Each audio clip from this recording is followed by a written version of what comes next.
de 1920, na zona fisiográfica do norte goiano, nessas terras rodeadas por serras, já habitavam moradores vindos de outras regiões em busca de terras propícias para a plantação e criação de gado, como, por exemplo, o senhor Raimundo de Souza Barros, mais conhecido como Raimundão da Serra, Antônio da Serra, Vitor da Serra, Isidório Ribeiro Leite, Apolinário Ribeiro Leite, José Teixeira Reis e Manuel Sobrinho, Manezinho.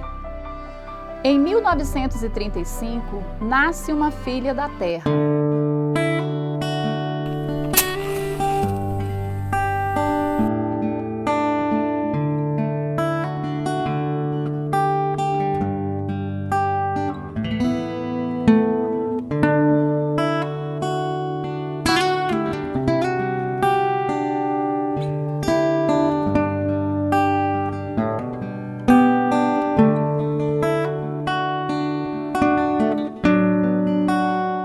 Eu nasci no município daqui.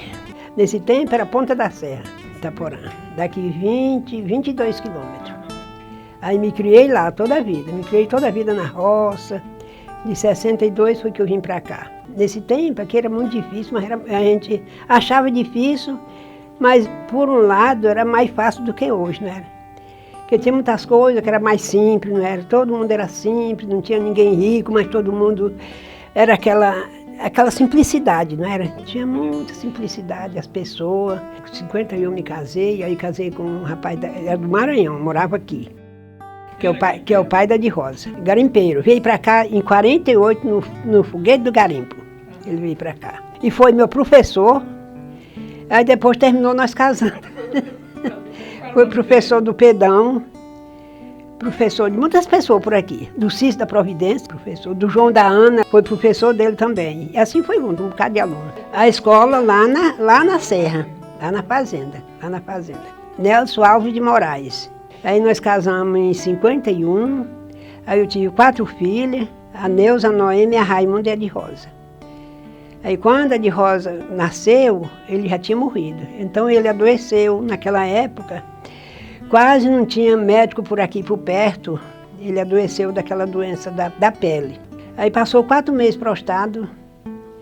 Nesses 4 meses terminou morrendo.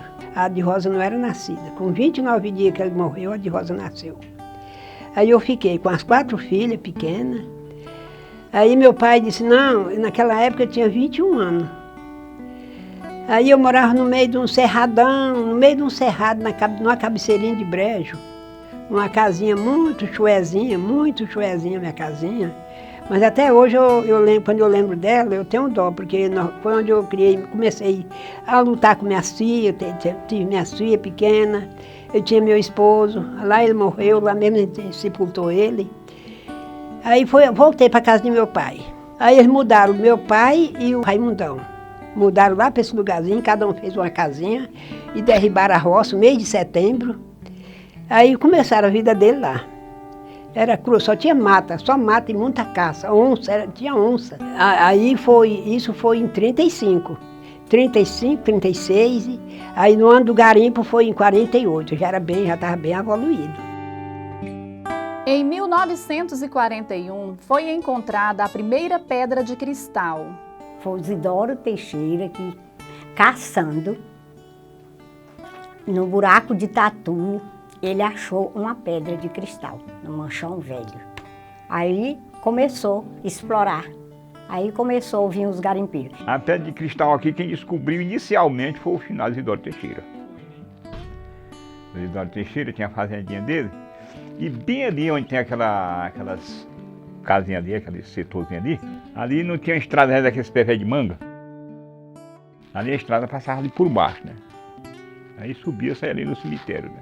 Ali tinha um alto, um peba foi e cavou um buraco lá do pé da serra, né? E arrancou umas pedras. Pedrinha pequena, assim, 100 gramas, 200 gramas, naquele buraco, né? Tudo pedra lapidada assim. Numa época ele foi pro campo em cima de um animal campear, trazia um gado, né? Ele trouxe uma pedrona desse tamanho assim. Aí ele vinha com a pedra assim, pegada, mas é essa encapada, sabe? Aí ele entregou para a mãe. E essa época, ele tinha ido pegar umas nuvias para vender, um gado para vender, para comprar as nuvias de boiada. E nessa época ele não precisou nem de vender as vacas, vendeu a pedra de cristal e comprou as nuvias. Mas não tinha assim, essa formalidade assim, que era lapidado, né? Então ele ia indo para o campo e viu aquelas pedras daquele jeito. Aí ele pegou as pedrinhas e levou para casa, mostrando lá para a dona de novo. Aquela pedra muito bonita, e depois o rei Teixeira veio aí, não sei nem o que é isso não. Então, ele levou aquelas pedras para lá e ficou, né? Aí quando a gente foi, passamos uns garimpeiros, de saco nas costas, não sei se era 3, era 4 garimpeiros, que vinha de 2 irmãos, pediu arranjo, arranjou lá na casa, né? Era na casa do Isidoro ali, né? E arrancharam, aí ele procurou, e os senhores vêm de onde? Nós vem do garimpo, de 2 irmãos. A gente cristalante, vem de 2 irmãos. E o que é isso? Nossa, é as pedras brilhosas. É igual um vidro um vidro branco. E eu vou mostrar aqui uma pedra para vocês, para saber se é dessa mesma, que é o cristal, né? Aí ele foi lá e pegou as pedras. Ixi, rapaz, é essa aqui mesmo. É onde você arranjou? Bem do outro lado daquele corpo. Aí dessa estrada que vocês fizeram ali, não tem a descida, não tem um tabocalzinho? Tem. Pois é ali que eu arranjei. Um pé cavou lá e arrancou essas pedras, eu não sabia nem o que era. Eu trouxe aqui, o povo que eu mostrar disse que era um sinal do fim do mundo, essas coisas assim, né? Aí, não, moço, esse aqui é o cristal. Nós vamos lá. Aí eles foram lá. Aí quando foi de tarde eles foram. Não, é aqui perto. Aí eles foram lá. Começaram a cavar, começaram a arrancar pedrinha pequena, né? Não, mas nós vem de novo. Aí de outros dias foram, não tinham com o que, eles arranjaram um prato velho. Aí o cavando e tirando a terra e arrancando. Aqui lá arrancava uma pedrinha, né? Não, aí nós vamos para Carolina. Nós não vamos nem cá. Nós em Carolina, a gente chega lá, nós vamos comprar as traias. Não, então fala o seguinte, vocês trazem uma traia para mim também. Nós traz. E assim fez. Eles foram embora, quando voltaram, trouxeram um picareta e uma pá para eles, né? Já em 1948, o auge da extração das pedras de cristais, surgiu a necessidade de dar um nome à região do garimpo. Colocou-se então o nome de Ponta da Serra.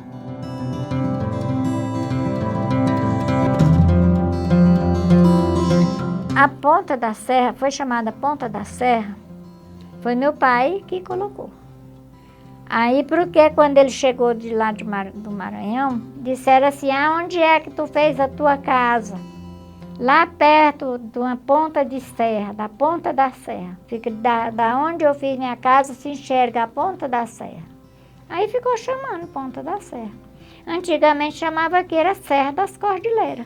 Vai para as Cordilheiras.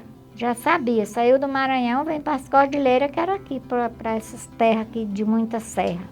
Era porque a Ponta da Serra, inclusive, ela está dentro da nossa terra. Você pode olhar aqui de Itaporã, que você vê a ponta da serra, do sentido Colmé ali, que você não vê o final da... Parece que ela acabou ali, né? A Ponta da Serra foi por aquilo ali, ó. Era dentro da nossa fazenda ali, né? É por isso que é o chamado Ponta da Serra. Aí foi o tempo que surgiu o garimpo. Quando surgiu o garimpo, moço do céu, ajuntou gente de todo lugar do mundo. Tinha gente daqui para Cibrazenha, era topado de gente, noite e dia sem parar. E deu muito garimpo, deu muito cristal. Deu muito cristal e as pessoas trabalharam muito e arrumaram. Muita gente enricou aqui, que arrumou tanto dinheiro que para almoçar, ele ia almoçar lá em Carolina de avião e voltava, almoçava lá e vinha para cá. Era desse jeito. O Juca Araújo, que era o nome dele, ele diz que teve pessoa que fazia cigarro com a nota de dinheiro. No tempo do garimpo aqui, deu muito dinheiro aqui, muita gente enricou. Mas o povo não souberam aproveitar. Os que eu conheci rico, morreu tudo pobre. Aí depois do garimpo, foi ficando, sabe, muita gente foi embora, mas foi virando a cidadezinha, foi virando povoadozinho. Aí foi crescendo de pouco a pouco, ficou algumas pessoas, e outros já vinham, os que uma vez nunca nem moraram aqui. Aí quando foi acabando o garimpo, foram morando as pessoas. foram situando, vindo mais gente, situando. Itaporã é uma cidade, era um povoado, né? Que para dar acesso a ele era por carreiro, trieiro, né? Falado. E inclusive as nossas ruas são tudo cheias de curvas, porque era obedecendo aqueles trieiros, os carreiros, né? Então por isso que nossa cidade é um pouco cheia de curvas, né? Mas isso é importante para nós temos história para contar, né? Que foi criada e não mudou os preceitos, se continuou no nível que era, né? Na antiguidade, né? Meu pai não era garimpeiro, era faisqueiro. Faisqueiro eram vários nessa época, que tinham vários faisqueiros que compravam o cristal dos garimpeiros. Compravam ele no escuro, na escura, sabe? Porque a Garraí tinha aquele tanto de cristal, de pedra, aí eles botavam tanto. Aí eles compravam aquele cristal na bruta. Aí tinha um tal de um porolode. Porolode era um escritório. Um quarto escuro com um motor e uma lâmpada que eles colocavam. Na casa do meu pai tinha um quarto com esse escritório. Então, colocavam uma lâmpada para dar um foco, um negócio assim na parede. E lá eles pegavam o cristal e iam olhando naquele negócio e quebrando. Até ele ficar limpinho igual esse aí, ó. Aí eles vendiam Cristalândia, que eu me lembro só em Cristalândia, que era o lugar que eu tenho certeza que meu pai levava para vender lá em Cristalândia. Muito cristal num lugar, aí chamava manchão, que surgiu um manchão de cristal. Aí o povo ajuntava naquele manchão para trabalhar. Aí depois surgiu o manchão do cabelo. Esse do cabelo deu muito, eu me lembro demais que deu muito cristal e era só cristal grande. Mas que tem que bamburrava. O senhor Zuca ali, ele foi um garimpeiro, ele era pobre, não tinha nada. Aí ele trabalhava no piquezeiro. Aí quando deu uma chuva de tempestade, né? Aí ele deu um palpite de andar lá num morro. Aí Deus deu um dom para ele que só furava em riba. Aí descobriu o garimpo da barreira ali, ele arrancou uma pedra que ficou milionário, né? Naquela época que milionário uma vez, era coisa histórica, né? Os garimpeiros que vieram e tinham esperança de bamburro, ou seja, de encontrar uma fortuna no cristal e retornar à sua terra como rico. A riqueza da época, numa pessoa solteira, numa pessoa, seria um relógio, um revólver 38, uma cartucheira amarela de bala, um animal bonito, arriado, que fosse um cavalo, que fosse uma mula, para ele voltar e, chegando na sua terra, dar uma rajada, mostrando que estava chegando um rico. A riqueza da época era mostrada principalmente pelo cavalo, principalmente pela mula arriada. Teve muitos garimpeiros que bamburraram e um dos que se destacaram foi o Zuca. Chegava a lavar o cristal da cátedra dele com a bebida mais cara da época, que era o ganso, que era outras bebidas que eu ouvia só falar, né? Mas tinha o ganso e o ferro-quina. Então essas bebidas vinham normalmente de avião. A pista muito pequena e feita a picareta, mas o movimento de avião era intenso. De Araguacema, de Piquezeiro, o próprio Longo Vieira tinha avião e era piloto. Descobriam uma pedra tão grandiosa que ele mandava buscar o cristal, a bebida em Carolina, de avião, para lavar. Garimpo produziu muito cristal, bem aqui mesmo, nessa serra aqui da Bandeirinha, deu muito cristal, ali no Morro do Cabelo, deu muito cristal ali. Gente enricou. Aí nessa época que tinha esse garimpo aqui, que eu descobri, tinha um garimpo em Cristalândia, né? O pessoal vinha de lá, comprar cristal aqui montado de burro, vinha de lá para aqui montado de burro, porque não tinha outro transporte, né? Aí pegou, chegar mais gente, aí foi desenvolvendo, né? Mas aqui, o movimento daqui era coco, babaçu. Era a renda que tinha aqui em Itaporã. Fora as roças, né? E o povo aqui plantou muito arroz, essa isala aí tinha muita lavoura de arroz. Vinha os caminhões de Anápolis comprar arroz aqui, passava 2 dias para chegar na Belém, Brasília, atolava aí nesse trechinho aqui, 36 quilômetros, mas passava aí de um dia para outro aqui. E o babaçu, na época do babaçu, no verão, o povo mudava era para as matas. Fazia festa, fim de semana. Tinha pessoas assim que quebrava 10 quilos de coco num dia. A Véia Madalena, minha, que era mãe do compadre Pedro, um cunhado meu, ela quebrava 10 quilos todo dia de coco. Pesadinho, já tinha base. Aí então ficava o povo tudinho nas matas. Você não via a gente quase no meio da semana, não. E a maioria dos povos também era lavrador, os homens, né? Ficaram na roça, vinha para a rua, fim de semana. Nós quebrava era quase uma carga de coco por dia. Nós fazíamos aqueles montão de coco e botava gente para trocava dia.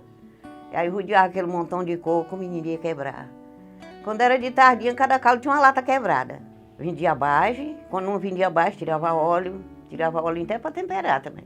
Ixi, Maria, era alegria. Asa Branca morreu ontem, e ontem mesmo se enterrou. Na cova de Asa Branca nasceu um pé de fulô. Na época, havia grandes dificuldades relacionadas à saúde, educação, transporte e outras. Todo ano eles preparavam uma tropa de animal, um bocadão de animal. Ele, o Raimundão, o Rito da Santa Cruz, o povo lá da Providência, que era os mais velhos, né, os cabeças, preparava aquela tropa e buscava sal lá no balsa, que passava um ano.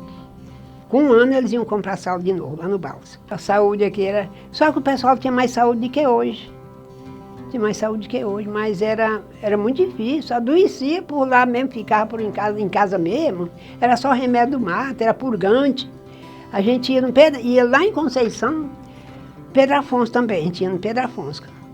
Aí comprava o remedinho, pilar contra, aguardente. A gente tratava, era com azeite momona, era com pilar contra, resina, e fazia aquele purgante. A pessoa está doente, tomava aquele purgante, porque médico não tinha não. A saúde era dividida de 2 formas. Uma farmacêutica, com os conhecimentos da Alquerlina Torres, e a outra caseira, com os conhecimentos da Dona Josefa Clemente, mãe do Barbatão. Era parteira, como a tia Alquerlina também era parteira, mas a Dona Josefa tinha um conhecimento da medicina caseira do Nordeste. A saúde era feita basicamente pelo organismo. Então a pessoa está doente, limpa o organismo dele. Com o quê? Com um purgante. A mortalidade infantil no Itaporã, ela chegava, não tem registro, né? O registro é o fato. Criou o cemitério dos anjos. Então, para que as pessoas não abandonassem a cidade, não abandonassem a comunidade e fossem embora, criou uma mentalidade que a família que tivesse uma pessoa falecida, pequena, nasciturno, ou com 1 ano, 2 anos, até 10 anos, até 12 anos, seria um anjo. Esse anjo protegeria a família. Então, quando a pessoa perdia um filho, era, às vezes, confortada com esse sentimento que estava ganhando um anjo. E esse sentimento criou o cemitério dos anjos.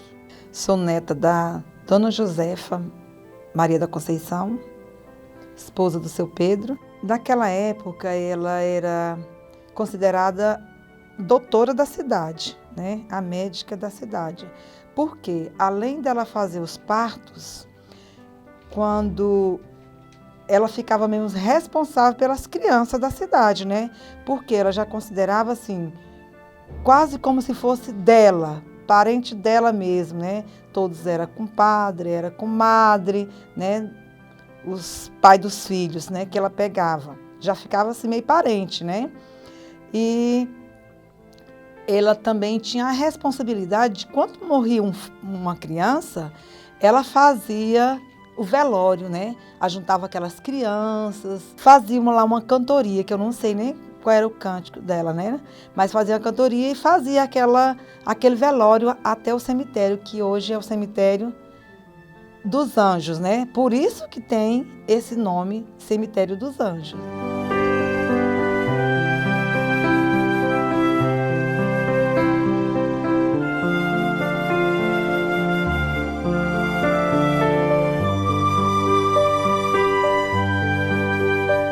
Meu pai, junto com a primeira professora daqui, que era a Oquerlina Torres Santos, eles dois atuavam como médico, faziam cirurgia, né, gente que tinha vez que gente que ia baleado e eles se arriscavam porque aqui só tinha médico em Pedro Afonso e em Porto Nacional. Aí eles pegavam e faziam cirurgia nas pessoas, cortavam, costuravam, ele e a afinada Oquerlina. Ele tinha farmácia, tinha um comércio, armazém, loja e farmácia. Ah, quando a gente adoecia, tinha que curar com remédio do mato. Só se fosse uma doença pesada que aí saía para longe. Porque aqui não tinha médico. Eu um dia precisei de um médico, eu não morava na roça, precisei de um médico, foi de cavalo até na colmeia. Naquele tempo não vendia nada, não vendia saco de arroz, porque não tinha comprador, não tinha estrado para tirar nada, né? Quando você vendia algum tempo, tinha que limpar arroz no pilão e levar para a cidade para vender alguma quarta de arroz. 40 litros a quarta de arroz, né? Não, naquele tempo, nós passamos uns tempos aqui, meu pai botou nós aqui no dia, né? Mas era uma professora só, lecionava para 100 alunos. No colégio bem aqui, esse colégio é bem aqui, ainda estudei uns tempos aí. Mas era só para ficar mesmo morando aqui. Nós morávamos uma tia minha bem lá junto daquela rua onde eu falei que morava o velho Zé Teixeira, era uma tia nossa. Nós morávamos mais ela lá. Aí tinha dia que não tomava nem lição dos meninos, porque era gente, aluno demais. Aqueles alunos mais adiantados recebiam a lição daqueles, e ajudavam, assim. Mas era bom o negócio de 5 de setembro, tinha 15 de novembro, tudo era bom, né? Naquela época botava o menino para rezar, dia de sábado tinha um catecismo. A transportadora era uma tropa de burro, cavalo não aguentava, era burro e mula, para fazer esse trajeto da Ponta da Serra à Panela de Ferro. A transportadora de Seu Josias era ia o dono da tropa indo e vindo para economizar e para aumentar o volume de transporte da mercadoria transportada, ia a pé. O Seu Josias com uma tropa de burro que não era grande, ele e o irmão dele, Moisés, fazia esse transporte daqui para a Panela de Ferro.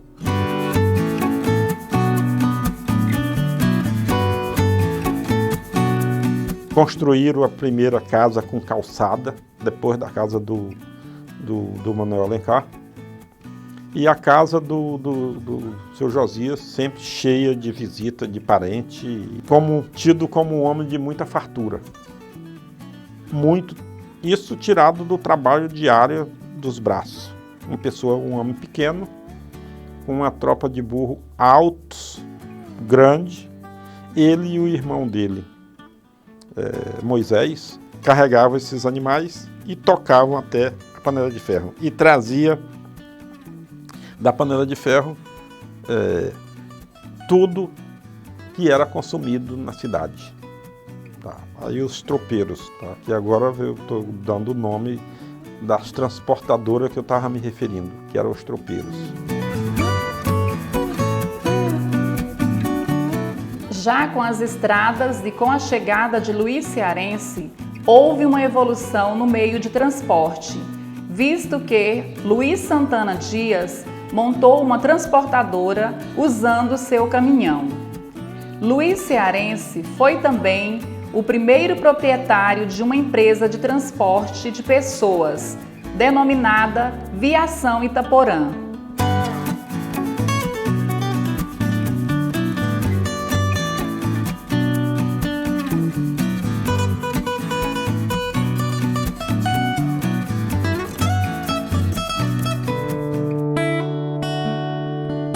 Tinha um colégio, só tinha uma sala e o lugar do professor morar e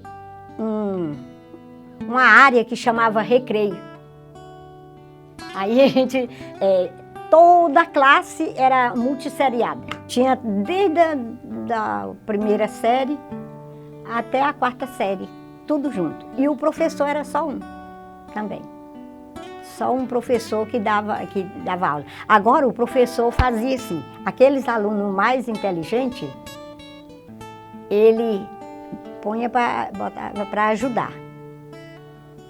Quando ele terminava o dever dele e tudo, aí ele botava aquele aluno para ajudar. Inclusive o compadre Carlos foi auxiliar, a Maria do Carmo Dorozinho foi auxiliar, um senhor de Djalma, que o pai, que morou aqui muitos anos também, o pai dele, que foi uma das pessoas que bamburrou na época do garimpo. E o Djalma estudava em Carolina, fez a 4ª série aqui e foi para Carolina.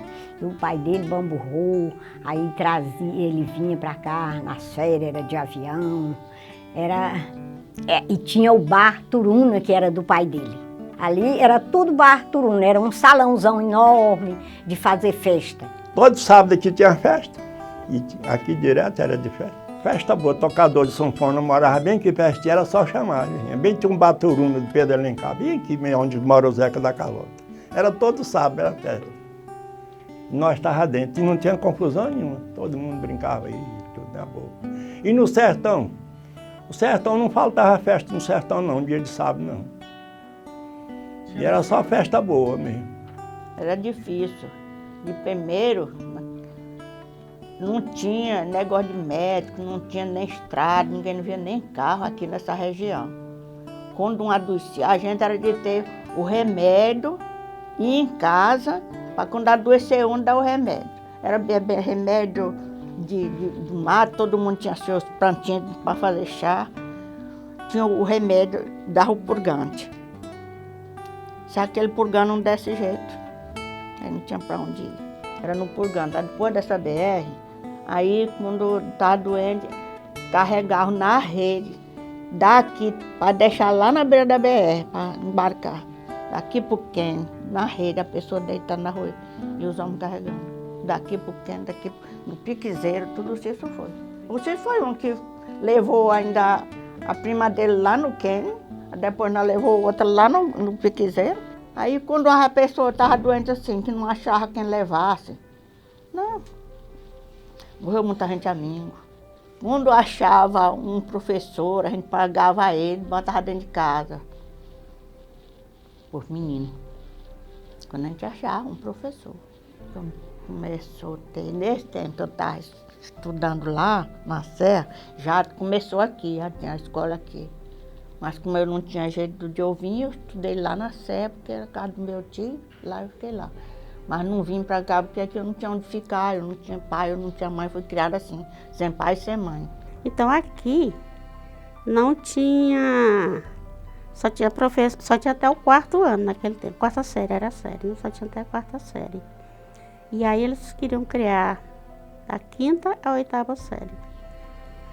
Então não tinha professor, só tinha uma professora com magistério, que era a Maria de Jesus. Aí para criar a 5ª série tinha que ter outros professores.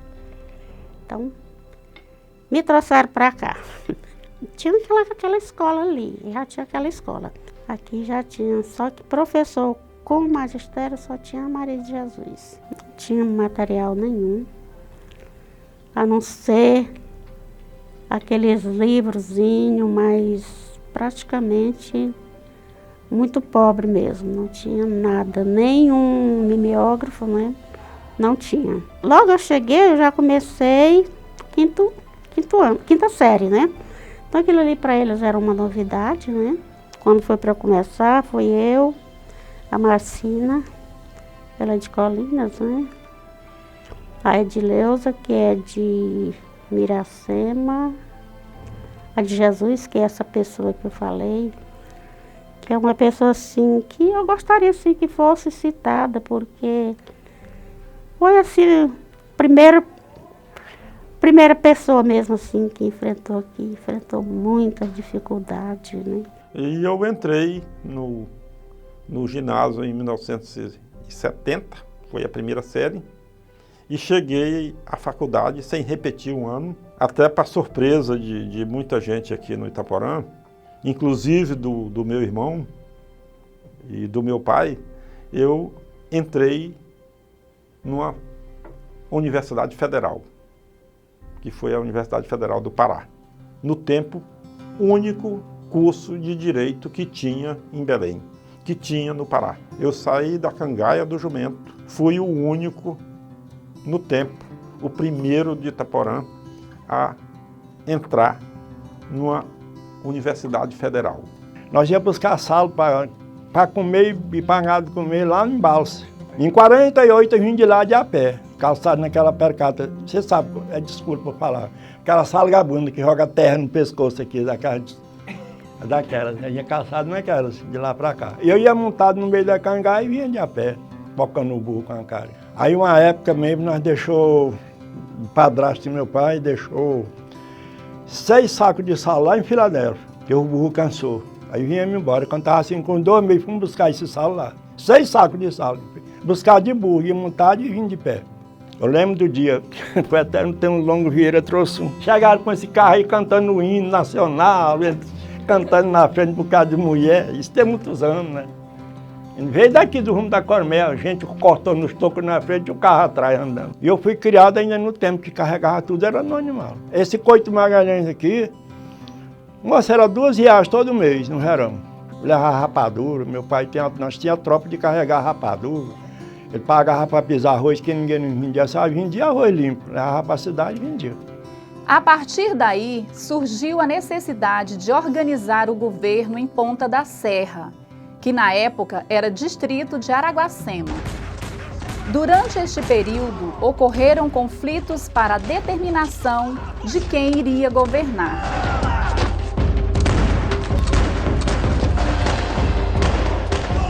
O meu pai começou a trabalhar lá e conheceu o Longo Vieira, que era político. E meu pai já era envolvido em política em Balsas, com o doutor Rosinho. Aí envolveu com o Longo Vieira, envolveu na política e começou a trabalhar para fundar, para passar Itaporã, porque naquela época todos eram distrito de Araguacema. Em 56, até 56 era distrito de Araguacema. E aí meu pai começou a fazer política aqui, muito morador, e aí meu pai começou a interessar para emancipar Itaporã. Aí com isso, com esse interesse de meu pai querer emancipar Itaporã, tinha outras pessoas, família, que também se envolveram na política, a oposição. O Longo pegou e entregou a direção da política aqui para o meu pai. E os outros era quem queria. Aí começou a revolução, por isso, por causa da emancipação de Itaporã. A lei da instalação, que me parece que é uma lei número 4.652. É, isso mesmo, a lei. Então, aquela lei, meu pai que conseguiu a lei, que foi em Goiânia, que ficou lutando por a emancipação. E os outros querendo derrubar, né? E eles derrubavam, meu pai ia, tornava a arrumar, mas o Longo Vieira, assim, contra porque eles era quem queria. E meu pai que estava na direção. Então, ficaram nessa revolução. Aqui era um brigueiro, aqui primeiro, no tempo do garimpo, era uma menina, a Evolução Medonha. Tinha vez que vocês vinham vender carga aqui, nos garimpos, que era garimpo sempre. Tinha dia que precisava deitar no chão, por causa dos tiros.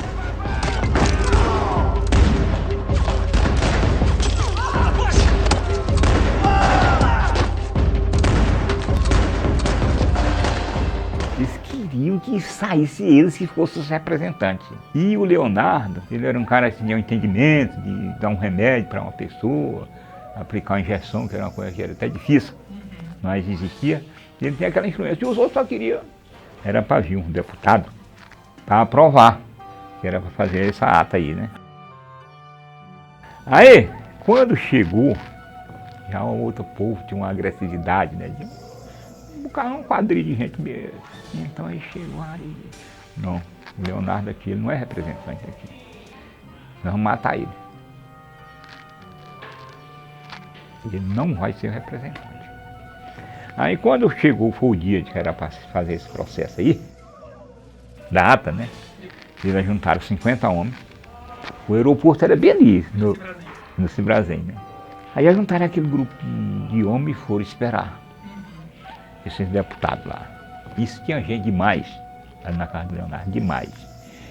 Aí tinha um senhor, João do Cristino. Ele, naquela época era só o cavalo que tinha. Já andava carro, já tinha andado carro aqui, mas é pouco, né? Aí quando ele chegou, tinha um senhor Abelnério, tinha um cavalão, um baralhador, né? Eles montaram aquele cavalo, um revólver 38 de um lado aqui, e o bolso cheio de bala, e bebendo cachaça e botando aquele cavalo. Aí não deixa que tudo tem um anúncio de um para outro, né? Pega avisar pro Leonardo, que eles iam tucaiar. Na hora que chegasse, atirar no avião e bagaçar tudo e isolar tudo, né? Para ser ele o chefe, né? Aí quando o Leonardo soube a boca da noite, aí ele foi lá, arranjou um cavaleiro, com a boa até do Pedro Alencar, né?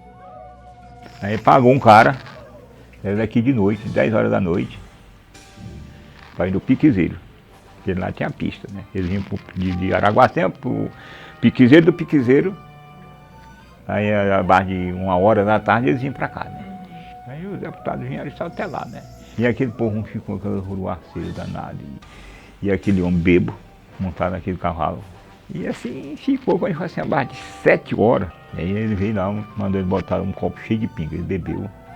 Aí ele disse, olha Galina, agora o Máscara vai acabar com a raça, porque a de Leonardo vai se acabar tudo. Eu vou matar de um por um, né? Mas onde ele já estava esperando, né? Já estava lá esperando, dentro de casa, ele vinha de fora. Lá mesmo ele caiu, aí começou a confusão, né? Aí começou o tiroteio, e isso foi 8 dias de bagaço. Uns corriam, e foi bagaço, né? E ele lá dentro. Aí nos 8 dias falaram, nós vamos sair, o que tiver na frente não escapa ninguém. No dia que foi marcado para emancipar aqui em Itaporã, teve uns que não queriam. Os adversários não queriam. E naquela época era o Longo Vieira, que era o prefeito de Piquezeiro. Ele é que vinha.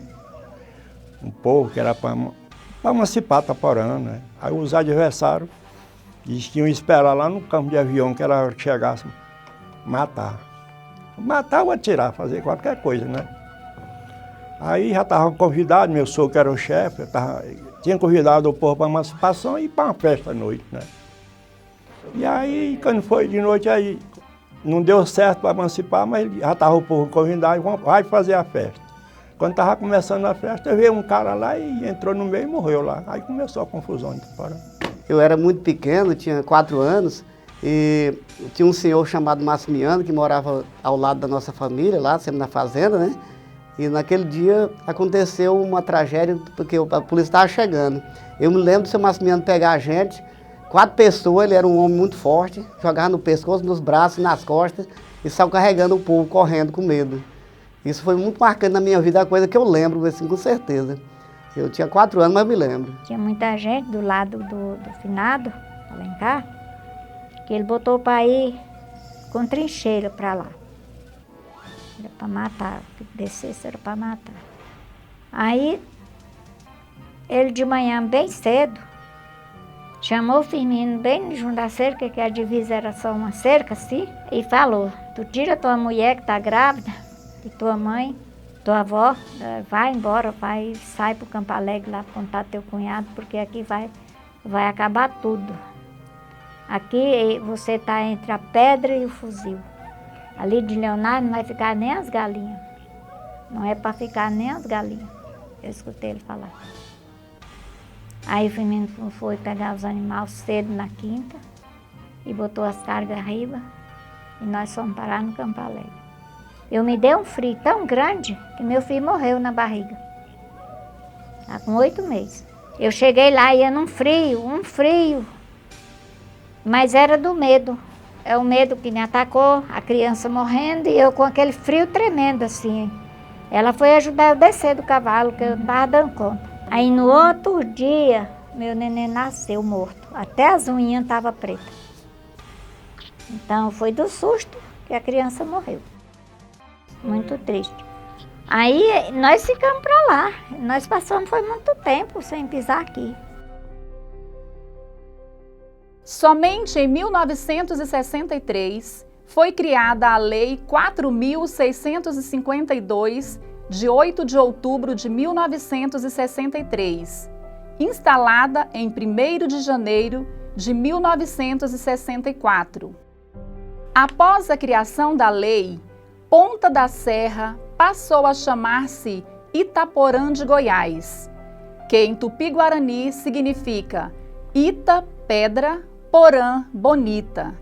E os habitantes nascidos aqui passaram a ser conhecidos como itaporanenses.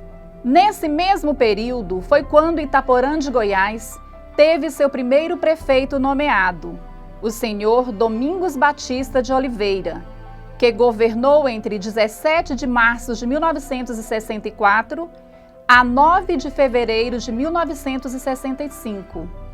Na época não havia vereadores. O segundo prefeito nomeado foi o senhor Alonso Cortez Nunes, que governou de 10 de fevereiro de 1965 a 31 de janeiro de 1966. Mas eles nunca desistiram, até que conseguiram a emancipação. Já depois de toda a Revolução, tinha instalado já o município, mas não tinha emancipado, né?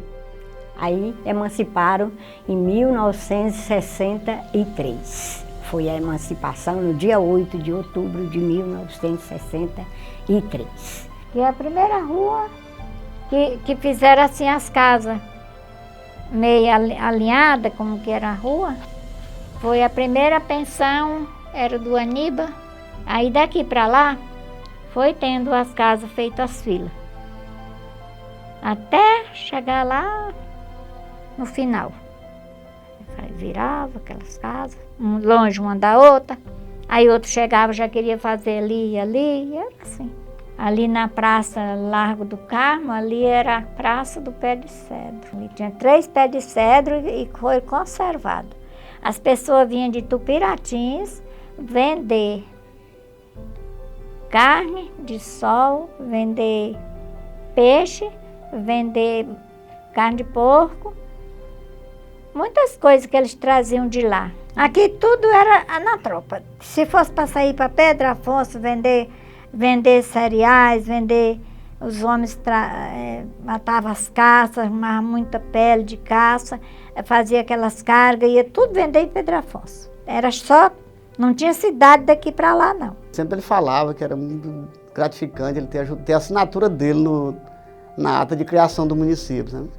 Sempre ele falava isso para nós. E quando eu trabalhava na Câmara, que ele dizia: tu já viu minha assinatura lá, meu filho? Já. Eu até tirei cópia, levei para ele ver.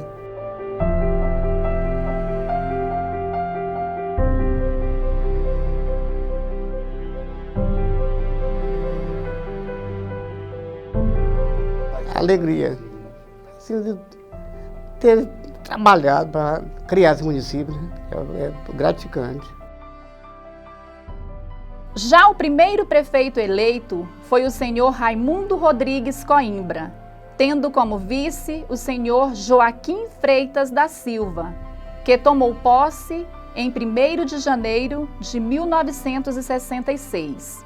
Os primeiros vereadores foram Inácia Souza Silva, Abdias Bispo de Souza, Ananias Pereira dos Santos, Cícero Ribeiro Leite e Antônio Vieira Dias. A energia chegou em um dos governos do Raimundo Coimbra, trazendo um motor, um grupo gerador pequeno, e que esse grupo gerador fornecia energia para a cidade, para a rua. Não tinha energia nas casas. Aí depois, no 2º, 3º ano, que começou a fazer as redes de energia. Até porque ninguém tinha necessidade de energia. A energia que eu preciso, o quê? Eu tenho minha lamparina, eu tenho meu candeeiro. Esses outros consumidores de energia não existia, ninguém conhecia o ventilador. Geladeira era coisa de comercial. Geladeira a mentalidade de geladeira era um comércio, era um grande bar. Aí era o motor, aí quando a gente pensava que não apagava tudo, aí saía aí quebrando as unhas no escuro. Ai, é lembrança feia. É porque não tinha energia e era tocada a motor. Quando o motor pifava, aí saía todo mundo fechando o colégio tudo no escuro, iluminando com lanterna, para poder fechar, poder ir embora. O festejo de mês de maio era 31 dias. Do dia 1º ao dia 31, cada noite era de uma família. Aquela família tinha que mostrar que estava presente, pela quantidade de foguetes que saltava. Aí só escutava os foguetes, hoje é a noite do Antônio Vermelho. Tinha barraca e as barracas eram vendidas as coisas produzidas, o bolo cacete, a broa, o Adilino Vaz, que era o tocador. Ele tinha uma barraca, ele mesmo produzia um bolo muito gostoso que ele chamava de broinha. Então a broinha do Adilino era famosa. E nessas barracas vendiam inclusive tecido. Não tinha essas roupas que se veste hoje, que quando começou a chegar aqui chamava roupa de carregação. Era a camisa, a calça pronta. Não, era tudo feito sob medida. O alfaiate não dava conta de fazer as encomendas no tempo das festas, eram poucos alfaiates. Aí depois veio o Raimundo Alfaiate, depois veio o Bastim. O alfaiate que segurou por muito tempo foi a Elza, que era a mulher do Agnello, e depois o Agnello morreu e ela se casou com o Nonato Barbatão. Ensinou muita gente essa profissão de alfaiate, inclusive a minha avó, irmã da Alquerina, era alfaiate. Ela tinha a praça do Largo do Carmo, né, que ganhou esse nome, que era a Praça dos Pés de Cedro. Ele tinha uma moita de pé de cedro e que ele deu o nome à praça.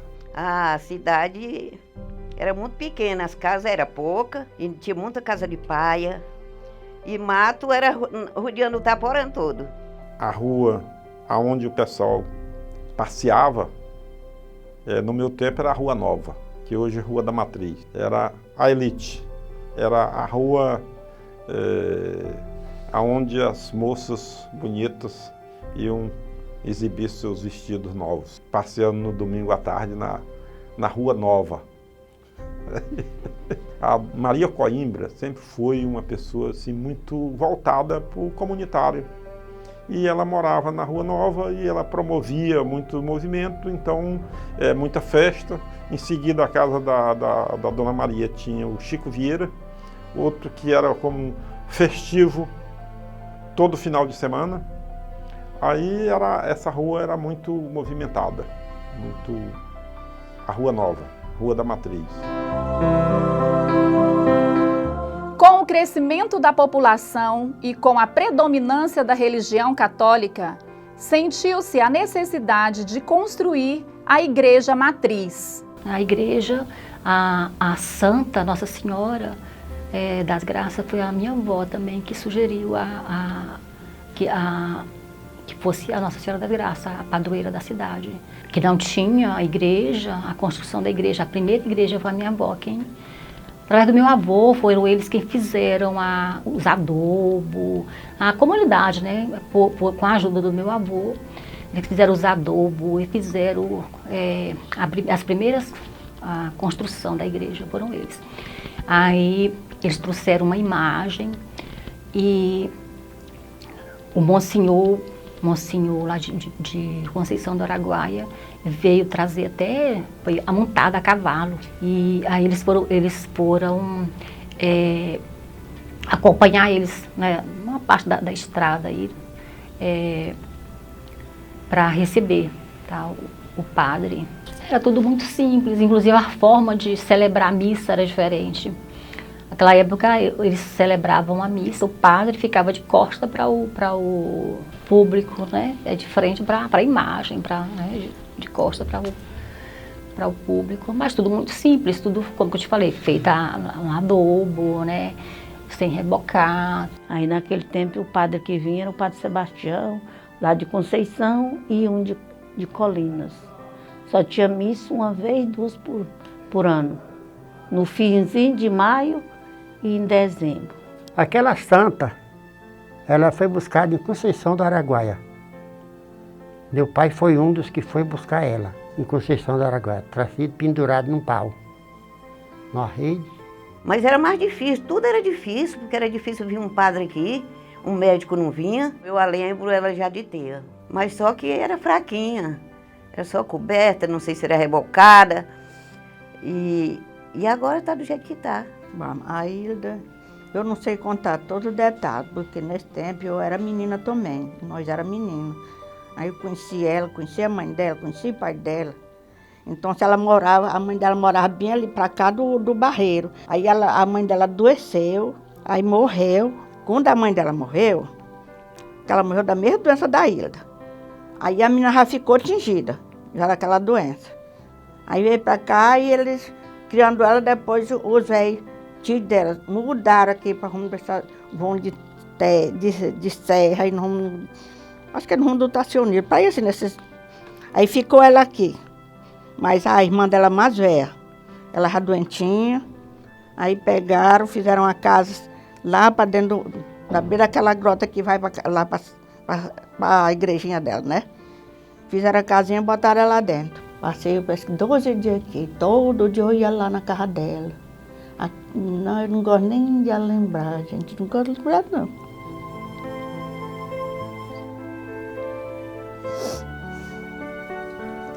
Já viu o sofrimento dela, que sozinha, notícia, amanhecia.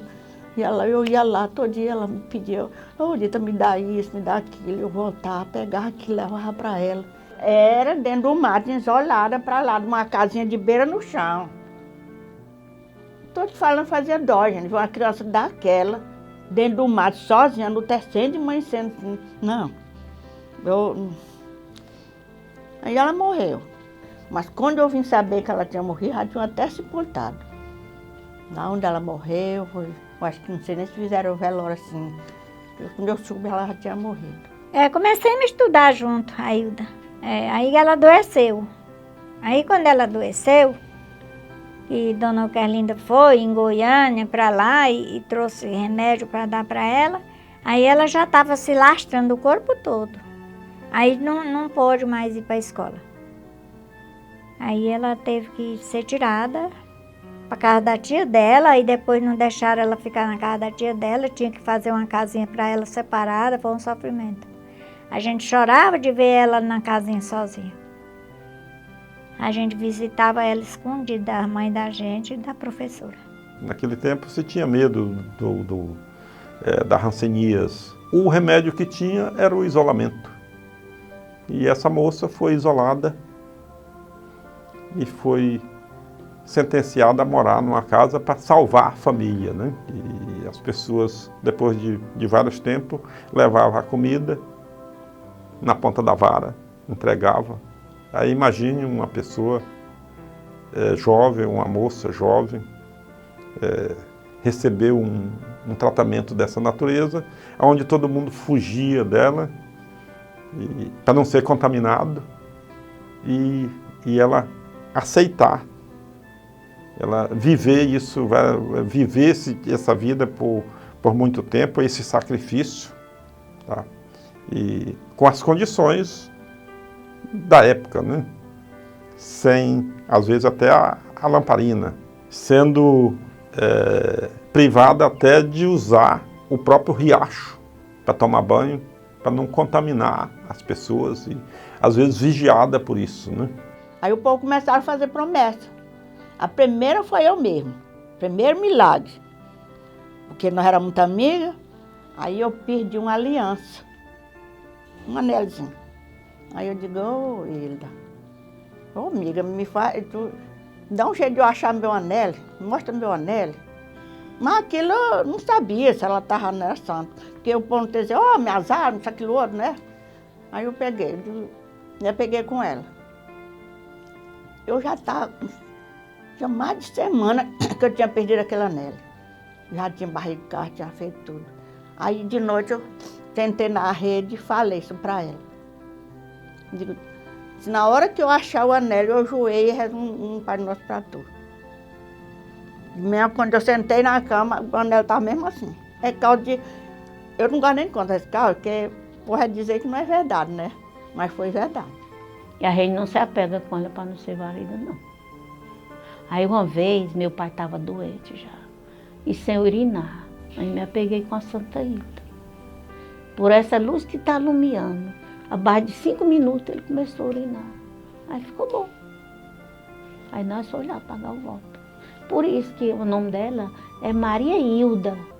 Mas por ela fazer tanto milagre, aí o povo bota o nome de Santa Hilda. Ela mesma fez a promessa, a mulher. Fez uma promessa, se ela ajudasse, que ela ganhasse aquele menino, quando o menino nascesse, se fosse mulher, ela botava o nome de Hilda.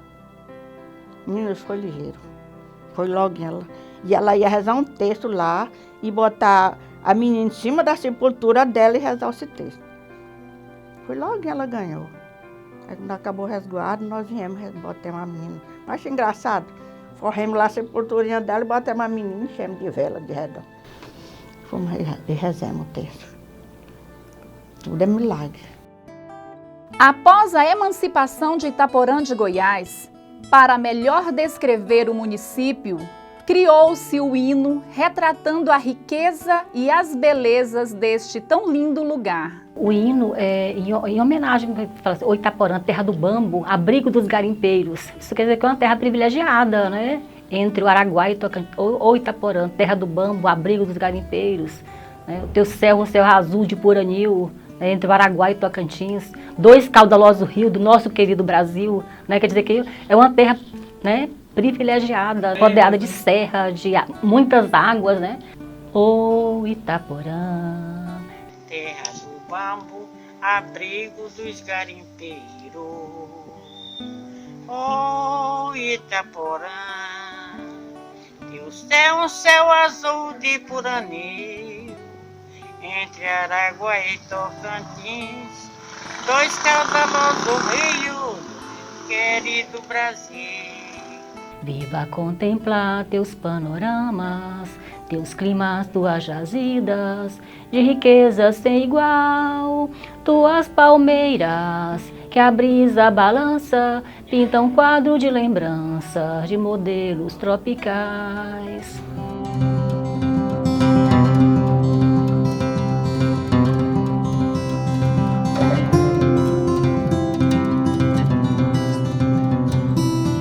Itaporã possui uma cultura mista, pois recebeu imigrantes advindos de outros estados como Maranhão, Piauí, Ceará, Bahia, entre outros. Meu pai é Arcelino Pereira da Silva. Nós viemos no ano de 68, viemos do Nordeste, do estado do Piauí.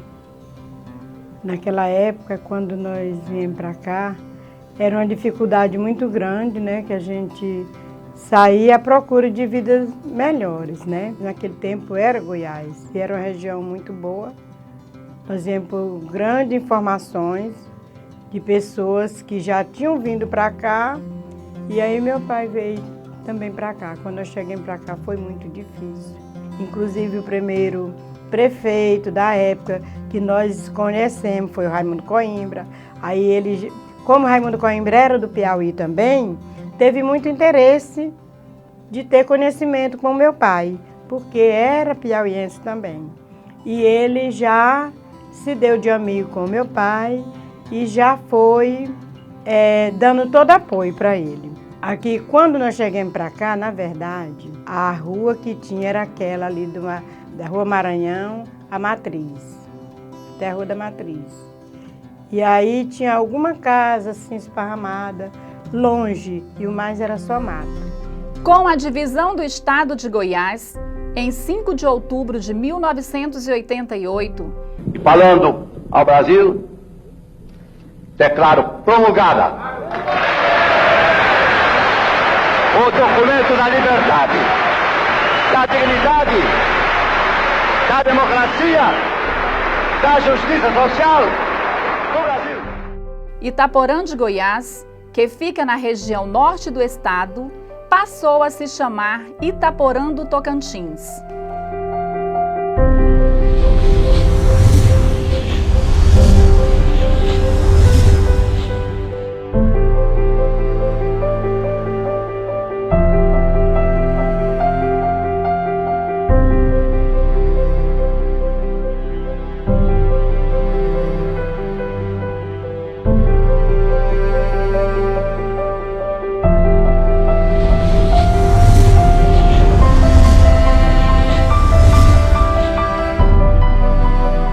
Tenho muito orgulho e muito prazer em dizer que sou do Itaporã, aonde todos os livros que eu já assinei de visitante, que seja em museu, que seja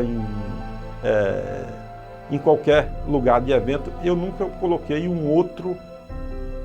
uma outra residência. Sempre o orgulho da minha origem de Itaporã. Eu quero ver sempre à frente das rédeas dessa cidade os filhos. Então, que a juventude do Itaporã se prepare e se motive e tenha orgulho de cada vez disputar os cargos de direção.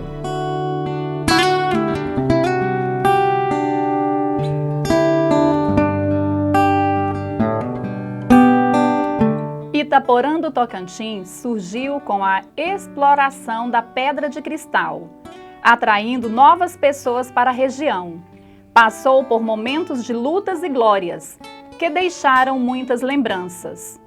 Graças a estes pioneiros, Itaporã do Tocantins teve seu início cravada em pedras de cristais. De Ponta da Serra a Itaporã, esta pedra bonita do Tocantins, cidade linda, rodeada por serras e palmeiras, rios e riachos de águas cristalinas, de pessoas hospitaleiras e que tem sempre lembranças para contar. Este é nosso pedacinho de chão, nossa querida Itaporã do Tocantins. Nós somos esta história.